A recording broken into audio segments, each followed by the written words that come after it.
జన్మభూమి ఆవల్ఖేడాలో తమ గురుదేవులు సాక్షాత్కార అనంతరం వారి ఆదేశానుసారం పూజ్య గురుదేవులు సంవత్సరానికి 24 లక్షల గాయత్రి మహాపురశ్చరణాల చొప్పున 24 సంవత్సరాలు 24 పురశ్చరణలు చేశారు.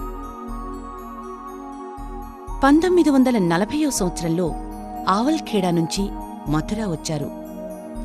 మహాపురశ్చరణ పూర్ణాహుతి సందర్భంగా మథురలో దుర్వాస మహర్షి తపస్థలిలో గాయత్రి పరివార్ను నిర్మించడం కోసం విశాల గాయత్రి తపోభూమిని స్థాపించారు.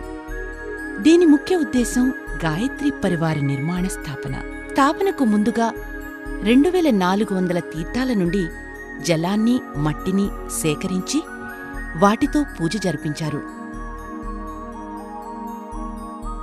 ఇక్కడ సుందరమైన యజ్ఞశాలలో అఖండ అగ్నిని స్థాపించారు. దానితో పాటుగా గాయత్రీమాత మందిరాన్ని కూడా స్థాపించారు. గురుదేవుల సాధనతో పాటు సాహిత్యాన్ని రాసే గది అఖండ జ్యోతి సంస్థానంలోనే ఉంది. ఆయన ప్రజలను కలిసే చోటు, సాధనల ద్వారా వాళ్లకి మార్గదర్శనం చేసేది ఆయన కర్మభూమి గాయత్రి తపోభూమే. ఇక్కడ 1953వ సంవత్సరంలో 108 కుండీల మహాయజ్ఞంలో పూజ్య గురుదేవులు మొట్టమొదటిసారిగా సాధకులకు మంత్రదీక్ష ఇచ్చారు. 1953లో నరమేధ యజ్ఞం, 1958లో సహస్రకుండి యజ్ఞం ఇక్కడ సుసంపన్నం చేశారు.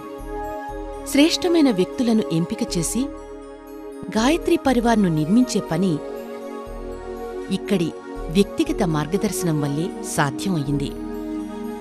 హిమాలయం నుండి తిరిగి వచ్చిన తరువాత పూజ్య గురుదేవులు యుగనిర్మాణ యోజన అనే సత్సంకల్పాన్ని తీసుకుని యుగ నిర్మాణ విద్యాలయం అనే స్వావలంబన ప్రధాన శిక్షణ ఇచ్చే సంస్థను నెలకొల్పుతానని వాగ్దానం చేశారు.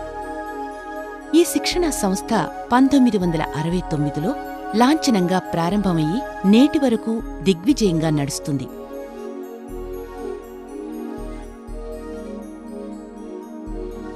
ఏ గదిలో కూర్చుని పరమపూజ్య గురుదేవులు అందరినీ కలుస్తూ ఉండేవారో ఆ గదిని ఇవ్వాళ కూడా ఇక్కడ దర్శించుకోవచ్చు.